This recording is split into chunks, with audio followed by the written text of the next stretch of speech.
2시간 전에 마감한 트레이더가 생생하게 전하는 글로벌 마켓 리뷰 델타1입니다.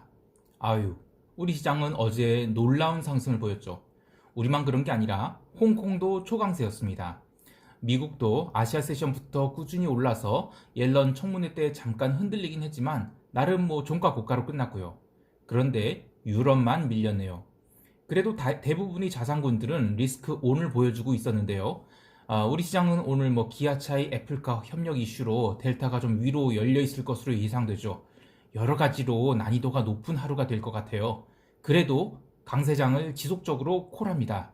무슨 근거로 이야기하는지 아시아 세션부터 설명드리겠습니다.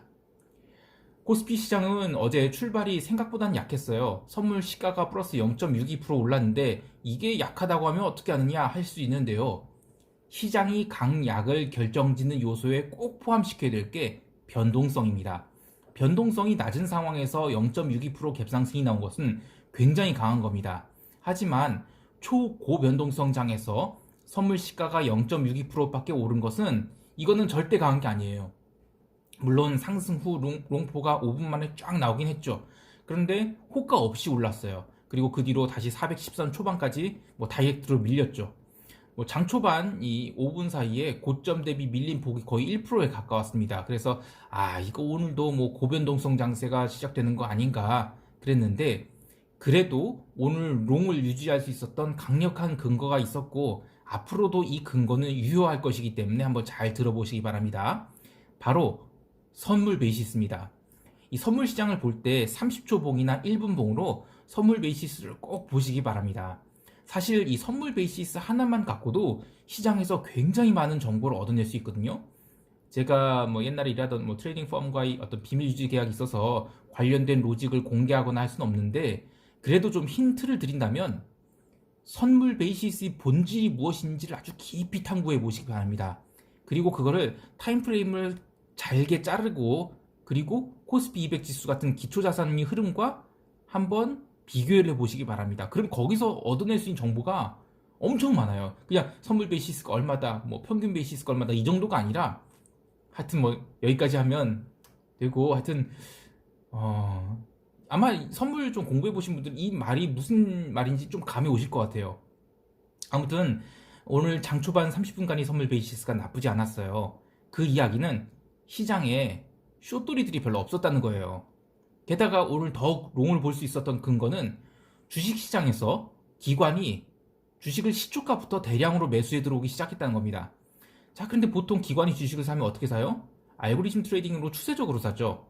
그런데 이례적으로 시초가 시작하거나 30분도 안 돼서 이 금융투자에서 3천억 가까이 주식을 샀어요. 자, 그러면 금융투자에서 3천억 가까이 샀으면 이게 무슨 프로그램 차익 매수로 들어온 거 아니냐라고 하실 수 있는데요. 아니었어요. 보통 그렇게 주식을 사면 주식 고평가에 선물 저평가로 프로그램 차익 매도가 나와야 되는 게 정상입니다. 그런데 개인이 선물 시장에서 시초가에 강한 롱베팅을 하죠. 그리고 30분 동안 엄청나게 사들어왔습니다. 그러니까 선물 저평가가 해소되면서 현 선물이 둘 다 강세를 보인 거예요. 그래서 오전에 나온 거는 원래 프로그램 차익 매도가 나와야 되는데 개인이 차익 매도를 유발시키지 않으니까 지수가 오른 거예요. 그리고 그렇게 개인이 지수를 틀어막을 때 쓴 돈이 한 3천억 밖에 안 돼요. 즉 개인이 시장을 한 3천억치만 위로 질러주잖아요, 선물로. 그럼 시장 안 빠진다는 얘기예요. 여태까지 오늘 개인이 1조 정도 주식을 매도했는데, 개인이 주식을 매도했는데 주가가 올랐네, 그것도 아주 폭등을 했네. 그러면 개인이 주도력을 상실한 거 아니냐, 이렇게 해석하실 수 있는데요. 아니에요. 제가 지난주인가 동영상에서 얘기했던 것 같은데, 개인이 현물 매수를 막 하잖아요. 그 다음에 쓸 카드가 없어지는 게 아닙니다.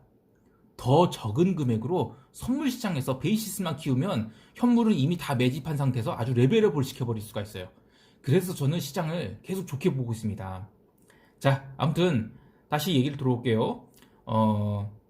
오후 들어서는 연기금 주식 매도가 좀 튀어나오긴 했어요. 그래도 오늘 금융투자가 주식을 비차익으로 쭉 매수를 해왔죠. 그래서 종가 자체는 종가에는 프로그램 순매도가 찍히긴 했지만 장중 흐름은 최근 몇 달간의 흐름과는 완전히 다른 매수 강도가 굉장히 강한 그러한 장이었다고 할 수 있습니다.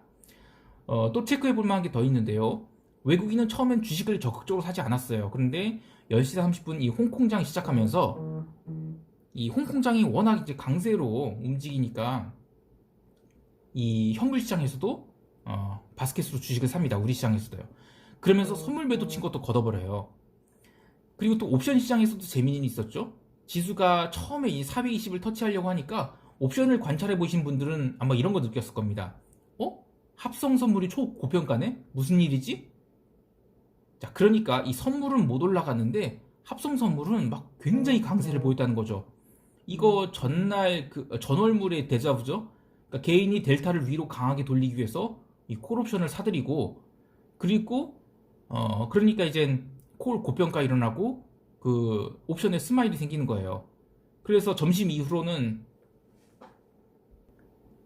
양 옵션 변동성이 크게 증가해 버립니다. 그 전까지만 해도 뭐 적당히 델타 롱으로 양매도를 치든 아니면 품매도만 쳐도 괜찮았던 게, 지수가 420을 넘어갔으니까 이 옵션에서는 스마일이 생겨서 옵션 매도자들을 아주 환장하게 만들었죠. 다행히 이 스마일 현상은 2시쯤 돼서는 사라졌는데, 어쨌든 이러한 모습은 지금이 변동성 장세임을 분명하게 보여주는 모습이다라고 할 수 있겠습니다. 자, 그러면 요지는 제가 한 두 가지로 정리를 해볼 수가 있는 거죠. 자, 현선물 수급 동시에 좋았다. 그러면서 선물 베이시스가 장중에 플러스가 보일 정도로 좋았다. 그러니까 프로그램 매수가 얼마 안 들어왔는데도 지수가 이렇게 강세를 보인다는 것은 시장이 그만큼 강하다는 증거입니다. 자, 그 다음 두 번째, 개인이 옵션 매수가 대량으로 들어온 걸 보면 이번 물도 최소한 초반에는 한 2%짜리 변동성이 자주 나올 수 있는 변동성 장세라는 것이 예측된다, 이렇게 할 수 있습니다. 자, 첫 번째 강세장이다, 두 번째 변동성 장이다. 이것을 꼭 머리에 새겨두시고 시장 대응하면 좋겠습니다. 그러니까 뭐 변동성 장세라는 거는 2% 내리고 해서 막 시장이 완전히 박살날 것처럼 보이잖아요. 그러면서 막 뭐 차트만 보시는 분들은 뭐 407이 깨지면 어떻고 뭐 420이 오르면 어떻고, 그런 거 그냥 이게 선만 그어서 다 해결되는 문제가 아니에요. 시장을 계속 호흡하면서 읽어야 됩니다. 그래야만 프리딕션이 되는 거예요. 아무튼 다시 얘기 돌아와서, 자, 뭐 그렇게 2% 내리고 해서 시장이 박살날 것처럼 보여서 뭐 쫄 필요가 없는 이유가 그냥 지금 변동성 장세입니다. 자, 어제 2% 넘게 올랐잖아요. 그럼 또 오늘 2% 오르지 말란 법이 없어요. 그러니까 기아차 이슈가 없더라도 오를 수 있는 거예요. 자, 그런 거는 다 변동성 장세라서 나오는 겁니다. 그래서 흥분할 것이 없어요. 자, 첫 번째 강세장이다, 두 번째 변동성 장세다. 요건 잊지 마세요. 자, 오늘 뭐 아시아 세션에서 딱히 경제 지표 없었는데 하나 또 짚고 가고 싶은 게 있어요. 이 홍콩 증시가 오늘 3% 넘게 올랐잖아요.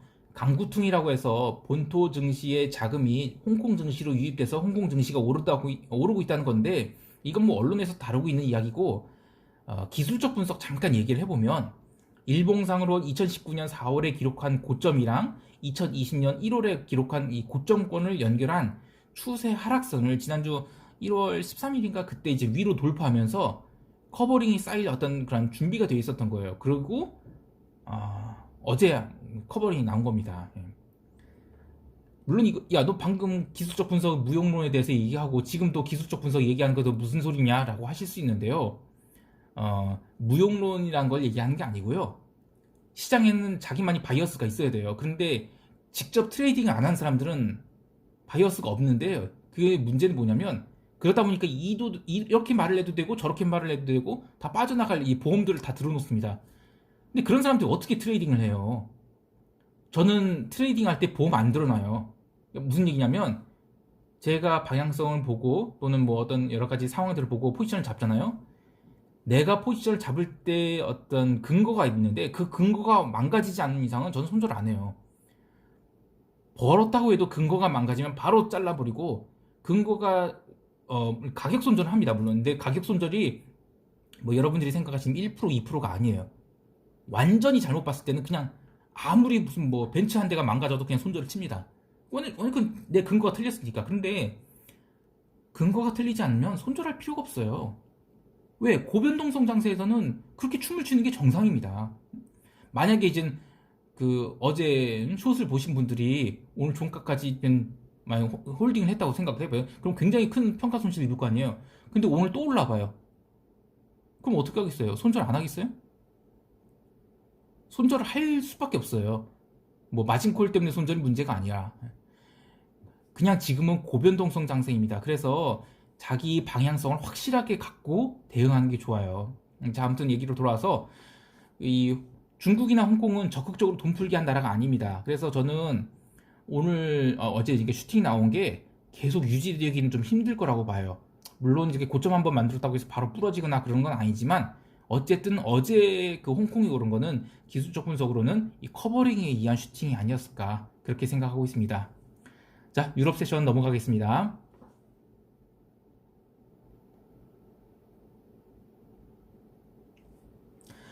유럽 세션은 암 걸리는 하루였죠.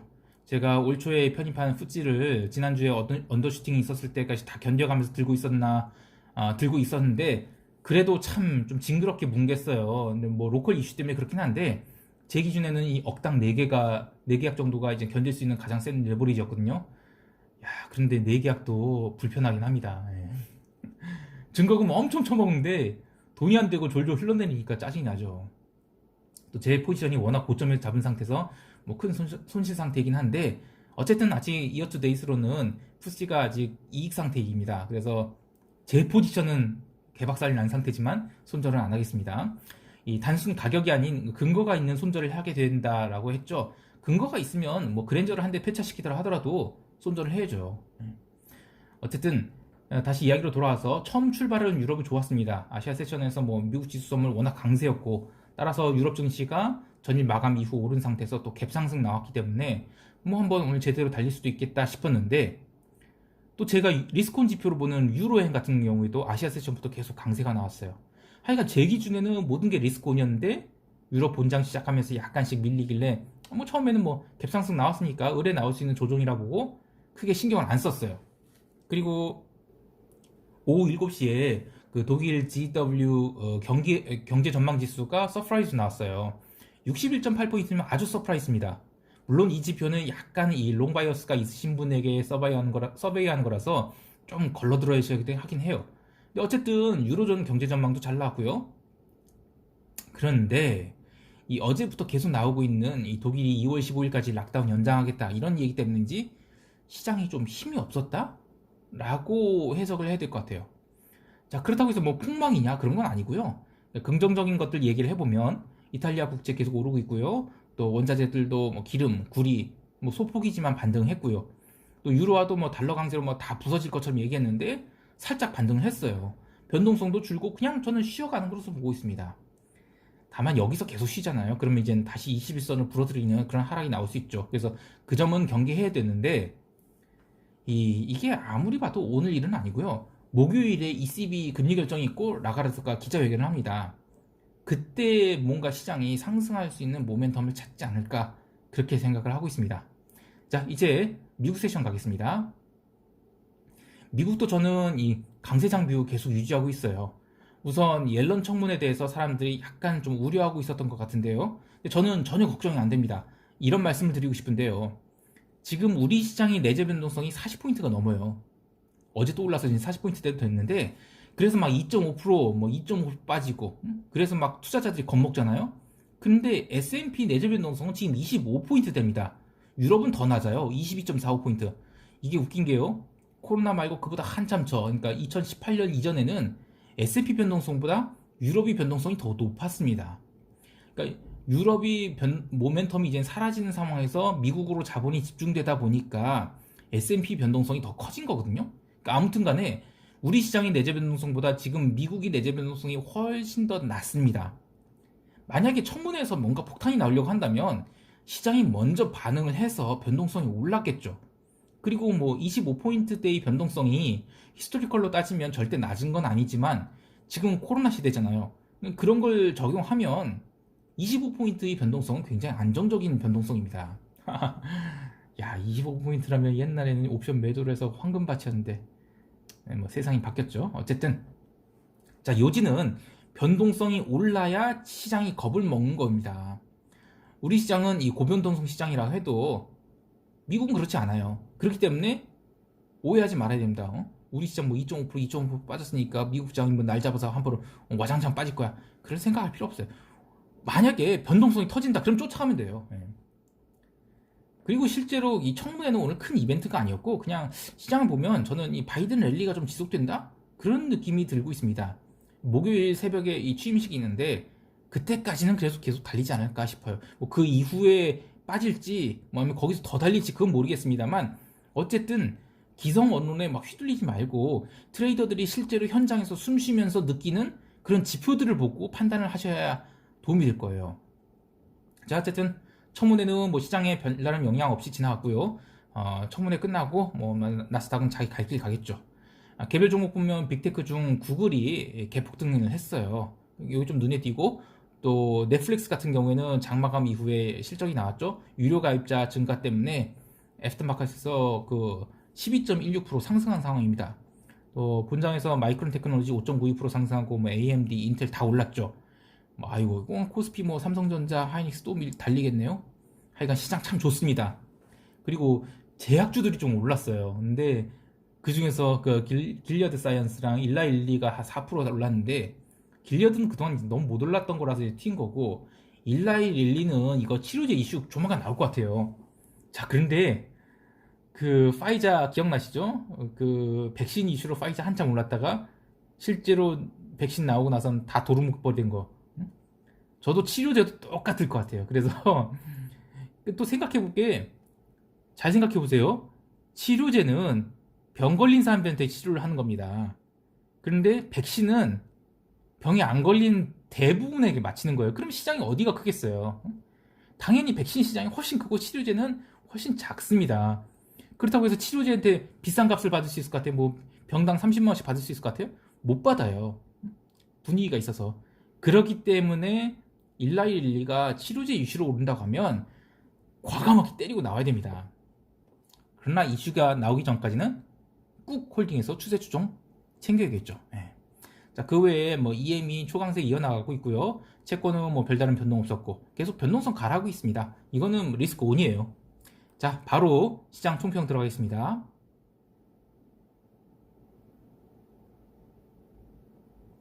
글로벌 시장은 리스크 온 유지하는데 뭐 재미없는 리스크 온일 것 같아요. 반대로 우리 시장은 리스크 온이긴 한데 엄청난 변동성을 수반한 리스크 온일 것 같아서 대응이 쉽진 않을 겁니다. 특히 어제같이 이제 품매도로 델타를 쫓아가는데도 배가가 살아나왔고 터지는 황당한 경험 겪어보시면 이 옵션 합성이라는 게 정말 어려운 영역이라는 걸 느끼게 됩니다. 델타, 그러니까 이제 방향성 하나 맞추는 것도 힘들어 죽겠는데 배가랑 세타랑 이런 거 다 맞춰야 된다고 하면 얼마나 피곤하겠습니까? 그래서 이 옵션 네이키드 매매가 아닌 합성 전략을 전공한 사람들이 없는 거예요. 근데 후배들 중에서 좀 합성 좀 제대로 전공한 사람들이 좀 나왔으면 좋겠는데, 그런데 이젠 저도 이젠 그런 걸 공부하면서 참 이게 좀 한숨 나온 게 뭐냐면, 이 어렵게 공부를 했잖아요. 근데 시장에 적응하는 건 또 되게 힘들어요. 왜냐면 이 이론으로 배운 것 알파가 필요하거든요. 알파가 아니라 한 알파의 멀티플 한 100을 곱해줘야 돼요. 그래서 또 공부한 거 열심히 공부했잖아요. 근데 시장에서는 벌 수 있는 게 한계가 있어요. 그 시장에서 허용한 것 이상으로 벌 수가 없단 말이에요. 그러니까 참 허무합니다. 제가 뭐 옛날에 뭐 주식 얘기를 하면 저는 호텔신라 28,000원 뭐 그때 사갖고 그 얘기하면 또 짜증난다. 주식으로 제가 아유, 그러니까 이런 얘기 하지 맙시다. 예, 아무튼간에 저는 주식 성과가 훨씬 좋았습니다. 근데 어쩌다 파생을 해갖고 아이 멍청한. 아무튼간에 물론 이제 파생으로 지금도 먹고 살고 있으니까 제가 뭐라고 하면 안 그렇겠는데 참 그렇습니다. 어쨌든 이 적재적소에 맞는 무기가 있다는 게 또 장점은 돼요. 저는 어쨌든 시장을 이렇게 보고 있기 때문에, 그러니까 파생을 하는 사람으로서 이제 되게 좀 색다른 관점으로 시장을 보거든요. 그래서 뭐 시장의 어떤 모멘텀을 굉장히 많이 느끼는 편이에요. 그런 거는 저는 굉장히 장점이라고 봅니다. 그래서 옵션 트레이딩을 굳이 폄하할 필요는 없는데, 어제 같은 시장은 진짜 1년에 몇 번 안 나오는 시장입니다. 일반화하면 안 돼요. 자, 그리고 또 오늘 코스피 시장 뭐 기아차 이슈 아마 있을 거긴 해요. 그런데 냉정하게 말하면 이 꿈을 먹고 춤추는 겁니다. 근데 꿈을 먹는다고 해서 우리가 먼저 망치를 갖다 들고 야 꿈 깨 하고 숏을 칠 필요는 없어요. 알아서 꿈에서 깨어날 때까지는 열심히 춤추도록 내버려 둬야 됩니다. 추세 추종을 해야 된다는 얘기죠. 그래서 오늘 뭐 시장이 오른다고 해서 굳이 뭐 숏잡을 생각하지 마시고요. 그냥 오늘 변동성 가라앉을지 살아날지 잘 보면서 한 템포 늦춰서 좀 대응을 하셨으면 좋겠습니다. 기본적으로 지금 시장의 속성, 첫 번째 강세장이다, 두 번째 변동성 장세다, 이거 잊지 말고 대응하셨으면 좋겠습니다. 오늘도 성공 투자하시기 바라고요. 이상 델타원이었습니다. 감사합니다.